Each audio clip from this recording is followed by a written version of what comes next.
شوف انا نصيحة لاصدقاء الشباب، لا تتزوج لك بنية ضعيفة، تزوج لك وحدة قوية، لان بس تتزوج وحدة ضعيفة وتقتلها يجون اخوانك يقتلوك بالشارع وتصير فرجة العالم، ويظل العالم كله يضحك عليك. تزوج لك وحدة قوية تقتلك ببيتك معزز مكرم ولا من شاف ولا من درى. وانا اتزوج وحدة قوية ما ضحك علي. شوفوا انا برايي اللي يتزوج هاي الفتره ويسوي قاعه وعرس ويعزم عنه هذا كل شيء ما يفتهم، والله ما يفتهم، ولا رايي ما يهمكم بس ما يفتهم. ليش؟ بدال ما تعزم عالم وهاي اخذ زوجتك واطفر سافر، لان انت تحط لك قاعه بها 500 شخص ما حد يحبك بيهم بس اثنين، والله يجوز امك وام العروس، البقيه قاعد ياكل ويرقص ويضحك عليك يتنمر عليك على زوجتك ويروح. شوف هذا راسه مربع شنطه نابتنا.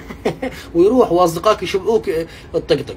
فانت قبل سافر والله تونس. هسه انا مسافر بس احتاج مره ما اسوي قاعه وعرس، والله يجوك للبيت يعطوك واجب ويروحون. على شنو مسوي قاعه والناس تضحك عليك؟ هاي قبل اي صح كنا يضحكون علينا، ما لها داعي هاي. انشر منشور والله تزوجت فضلت راحت والناس تبارك لك. حتى انا ما اخسر